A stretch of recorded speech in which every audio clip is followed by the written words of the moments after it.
কিছুক্ষণ পর তোকে ছেলেপক্ষ দেখতে আসবে। এখানে 3টে শাড়ি দিয়ে গেলাম, এখান থেকে যেটা তোকে সব থেকে সুন্দর লাগবে সেটাই পরবি আজ। আর শোন, মুখের মধ্যে একটু স্নো পাউডার মাখিস। এই নিয়ে তো 50টা পাত্র তোকে দেখে মুখ ফিরিয়ে নিল।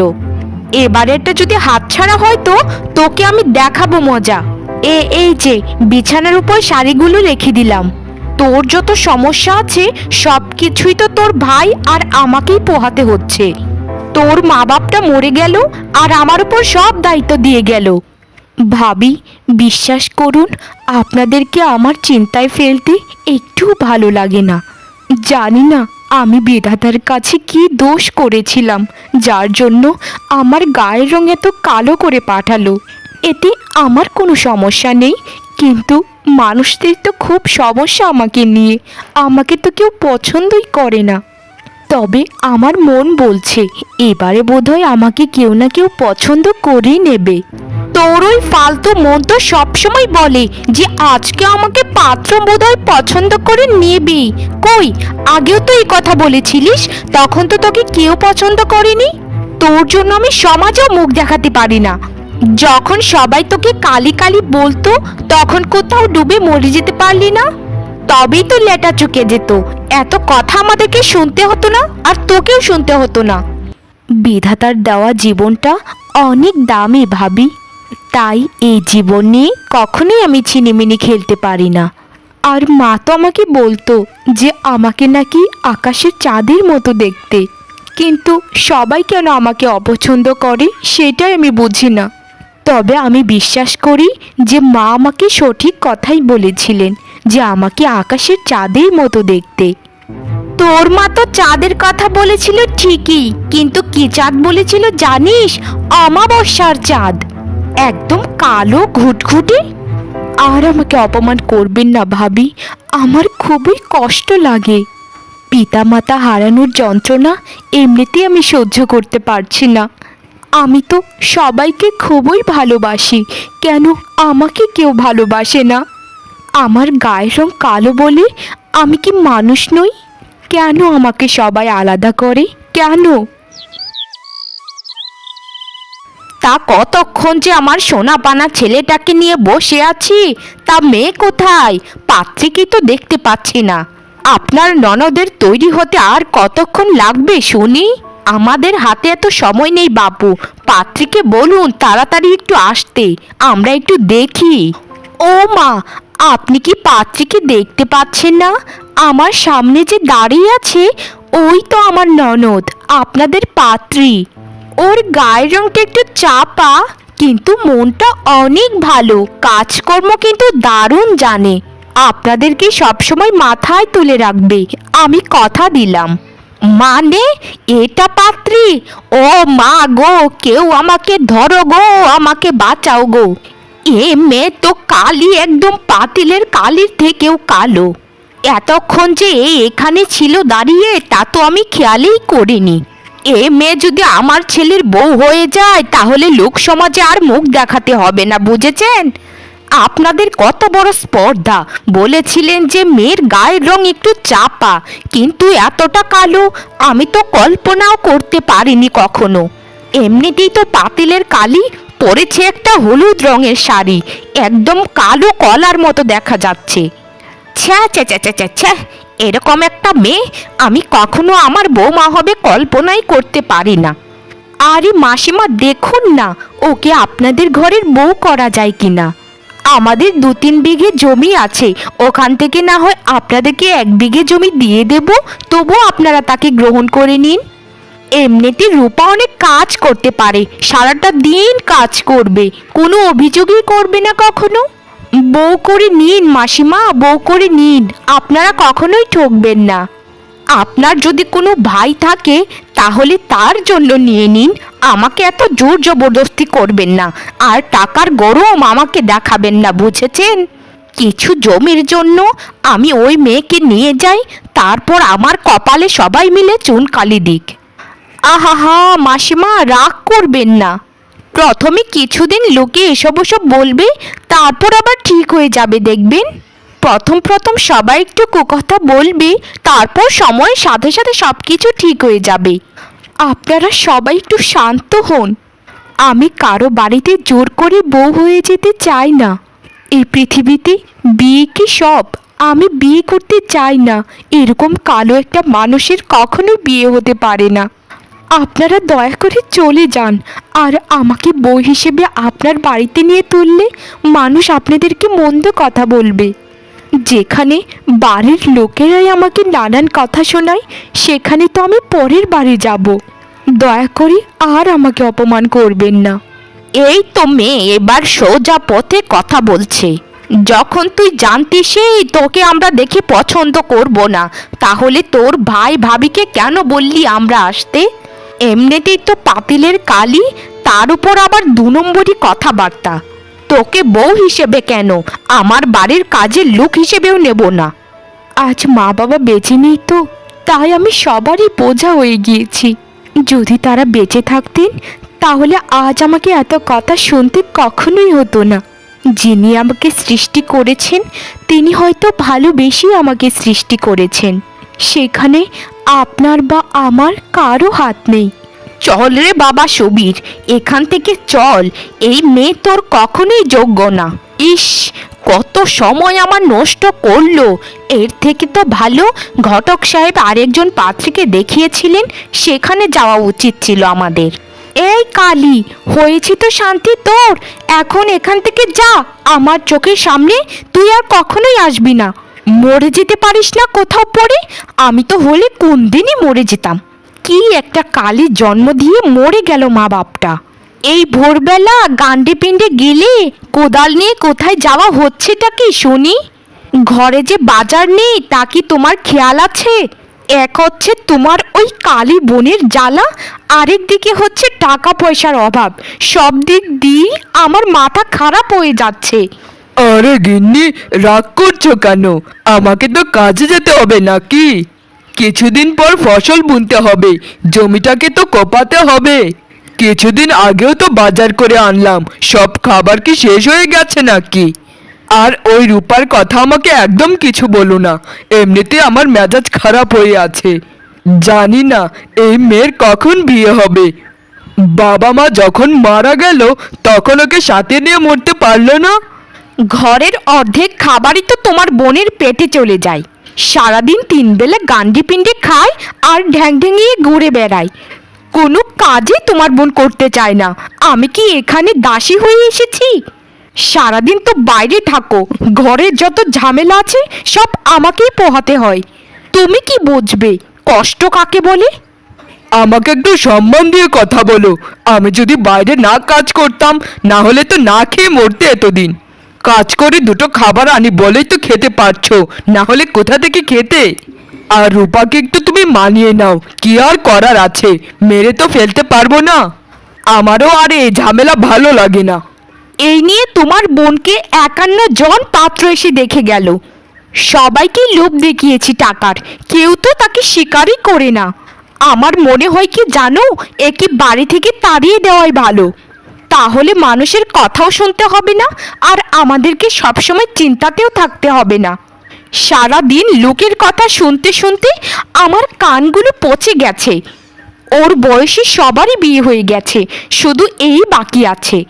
তোমার যা ভালো মনে হয় তাই করো, আমার মাথা খারাপ করো না তো। আর তুমি ওকে তাড়িয়ে দিবে নাকি কোলে তুলে বসে থাকবে সেটা তোমার ব্যাপার, আমি এখানে কিছু বলবো না। আমি এখন কাজে যাচ্ছি, আসতে একটু দেরি হবে। বিধাতা, কেন তুমি আমাকে এই পৃথিবীতে পাঠিয়েছিলে? আমার জন্য ভাই ভাবি কত চিন্তাতেই সবসময় থাকে। কেন কেন বিধাতা, আমাকে তুমি নিয়ে যাও না কেন এখনো? একের পর এক পাত্রপক্ষ শুধু দেখেই মুখ ফিরিয়ে নিচ্ছে। কেউ আমাকে পছন্দ করে না, শুধুমাত্র আমার গায়ের রঙের জন্য। নিজেকে নিজে শেষ করে দেওয়া যদি মহাপাপ নাই হতো, তাহলে আমি এতক্ষণে উপরেই থাকতাম। কিন্তু তোমার দেওয়া জীবনটাকে আমি বড্ড ভালোবাসি। কেন বিধাতা, মানুষ আমায় মেনে নিতে এত কষ্ট হয়ে কেন? কেন?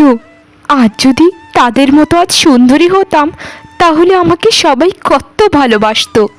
এভাবে আর চলতে পারছি না বিধাতা। আমাকে তুমি আমার মা বাবার কাছে নিয়ে যাও, আমাকে নিয়ে যাও তুমি। সবাই শুধু বলে যে মনের সৌন্দর্যই আসল সৌন্দর্য, কিন্তু বাস্তবতা তো ভিন্ন। সবাই শুধু ওপরের সৌন্দর্যটাকেই প্রাধান্য দেয়। কে কষ্ট পেল না কেউ দুঃখ পেল সেটি কেউ দেখে না। মুখের উপর সবাই আমাকে কালী কালী বলে ডাকে। আমি আর পারছি না বিধাতা, আমি আর পারছি না। আমাকে একটা রাস্তা দেখাও তুমি, আমাকে একটা রাস্তা দেখাও। আরে এটা কে? তুই রূপা না? কে রে রূপা, তুই কেমন আছিস? তোর সাথে আমার সেই 5 বছর পর দেখা হলো। আর তুই এখানে বসে বসে কাঁদছিস কেন? তোর কি হয়েছে বল তো আমায়। কি আর হবে আমার, তুই তো সব কিছু মোটামুটি জানতিস। আমি কালো বলে সবাই আমাকে কত ঘৃণা করে, সবাই আমাকে কত অপছন্দ করে। এই নিয়ে 51 জন পাত্র আমাকে দেখে গেল, কেউ আমাকে পছন্দ করে না, সবাই শুধু ঘৃণাই করলো। ওসব কথা বাদ দে, তুই এতদিন পর কোথা থেকে এলি রে? তুই কোথায় চলে গিয়েছিলি? আর বলিস না রে রূপা, আমার বাবার মৃত্যুর পর আমরা অনেক অসহায় হয়ে পড়েছিলাম। তাই আমরা শহরে গিয়ে মা আর মেয়ে মিলে কাজ করতে শুরু করি। সেই তো কিছুদিন আগে গ্রামে এসেছি, এসে ঘর বাড়ি তৈরি করেছি। ভেবেছি কোনোদিন বিয়ে করব না, নিজে উপার্জন করব, নিজে সুন্দরভাবে চলাফেরা করব মাকে নিয়ে। আর তুই এত ভেঙে পড়ছিস কেন? নিজে নিজে কিছু কর, নিজের পায়ে নিজে দাঁড়া, দেখবি সবাই তোকে সম্মান করবে। আমি একা একা কি করব বল তুই শিউলি? ছোটবেলায় কত ইচ্ছে ছিল যে পড়াশোনা করে নিজের পায়ে দাঁড়াবো, কিন্তু মা বাবার মৃত্যুর পর সব কিছুই তো থেমে গেল। আর মানুষের কুকথায় আমিও আর এগোইনি। তোর তো মা আছে, তোকে একটু হলেও মানসিক সাহায্য করে, কিন্তু আমার তো এই পৃথিবীতে কেউই নেই। আমি ছাড়া আর কে আছে আমার বল? বড় ভাই আছে, সেও তো আমাকে দেখতে পারে না। যার কেউ নেই তার সাথে ওপরওয়ালা সবসময় থাকেন। তুই একা একাই চেষ্টা করে দেখতে পারিস। নিজে নিজে কিছু সঞ্চয় কর, সঞ্চয় করে কিছু একটা কর, তাহলে দেখবি তোর দাম কত বেড়ে গেছে। যখন হাতে পয়সা আসে না, তখন আর দুধের মাছের অভাব হয় না, বন্ধুরও অভাব হয় না, আত্মীয়রও অভাব হয় না। আমার বাবা যখন মারা গেল তখন আমাদেরকে কত মানুষ অত্যাচার করেছে। এখন দেখ, আমাদের কাছে এখন কিছু টাকা হয়েছে তো মানুষ এখন আমাদের সাথে আত্মীয় করতে চায় শুধু। আমরা এদের থেকে অনেক দূরে থাকি সব সময়। মনের কষ্টটা অনেকটা হালকা লাগছে রে শিউলি। তোর কথাগুলো শুনে মনের মধ্যে একটা সাহস এসেছে রে। তোকে অনেক ধন্যবাদ শিউলি, অনেক অনেক ধন্যবাদ। আমাকে এখন বাড়িতে যেতে হবে রে শিউলি, তোর সাথে আবার আমার দেখা হবে। তুই আসলে কত ভালো একটা মেয়ে, আমার সাথে কত বন্ধুত্বপূর্ণ কথা বললি। আর কেউ তো আমার সাথে এরকমভাবে কখনোই কথা বলেনি। পৃথিবীর সবাই এক নারী রূপা, পৃথিবীতে এখনো অনেক ভালো মানুষ রয়েছে। তোর গায়ের রঙের জন্য যারা তোর সাথে কথা বলে না, মিশে না, তারা আসলে মানুষ নয়, তারা পশুর থেকেও নগণ্য। আচ্ছা রে রূপা, তাহলে তুই বাড়িতে চলে যা, না হলে তোর ভাবি তো আবার খুবই বকাবকি করবে। আর আমিও বাড়িতে যাই, মা বোধহয় আমার জন্য অনেক চিন্তা করছে। সেই কতক্ষণ আগেই এসেছিলাম পানি নিতে নদী থেকে। ভালো থাকিস রূপা, আর কোনো প্রয়োজন হলে আমার সাথে একটু যোগাযোগ করিস, বুঝেছিস? বাবা বাবা বাবা, সারাটা দিন নবাবজাদি পাড়া বেরিয়ে সন্ধেবেলা এসেছে বাড়িতে। তুই কি কোনো দিনও মানুষ হবি না?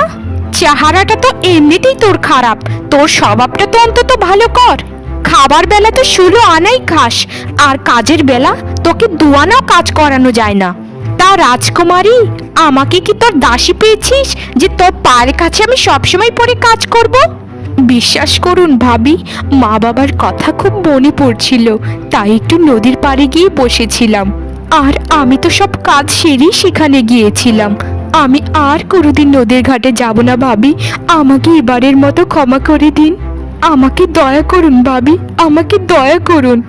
আর আমার পুরনো একজন বন্ধু শিউলির সাথে দেখাও হয়ে গিয়েছিল, যার জন্য একটু দেরি হয়ে গেল। আমি আর কোনোদিন কোথাও যাব না, সবসময় বাড়িতে থেকে কাজ করব। তোকে সেই সুযোগ দিলে তো। শোন, আজকের পর থেকে আমি এই বাড়িতে একাই রাজত্ব করব। তোর মতো এরকম নোংরা মেয়ের জায়গা তো হয় ওই আবর্জনা আর আস্থা করে।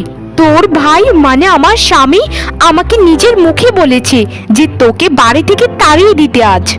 তাই তোকে ভালো ভালো বলছি, দু ঘা খাওয়ার আগে এই বাড়ি থেকে তাড়াতাড়ি বেরিয়ে পড়, না হলে কিন্তু ঝাঁটা পেটা করে তোকে এখানে শেষ করে ফেলবো। এইসব কি বলছেন ভাবি? আমি এ বাড়ি ছেড়ে গেলে কোথায় থাকবো আমি? আমি তো কাউকে চিনি না, আর আমি কোথায় যাব ভাবি? আমার সাথে দয়া করে এই অন্যায়গুলো আপনারা করবেন না, আমাকে এই বাড়িতে থাকতে দিন।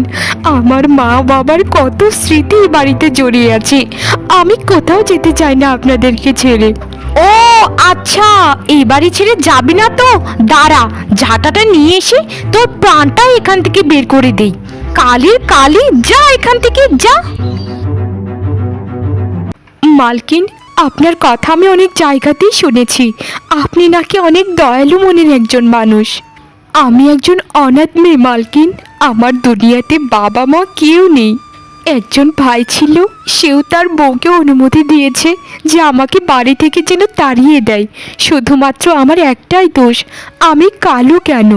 আপনার পায়ে পড়ি মালকিন, আমাকে একটা কাজ দিন আপনাদের এখানে। আমি অল্প বেতনে অনেক কাজ করে দেব, আমাকে দয়া করে একটা কাজ দিন, না হলে আমি না খেতে পেয়ে মরে যাব। আহা রে বাচ্চা, এত চিন্তা করিস না আর কান্না করিস না একদম।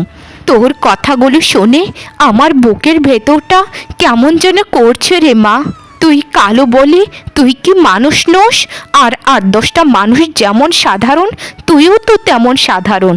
শোন, তোকে যারা যারা অনেক অপমান করেছে তাদেরকে তুই একদিন দেখিয়ে দিবি যে আমি কালো বলে কখনোই থেমে থাকিনি।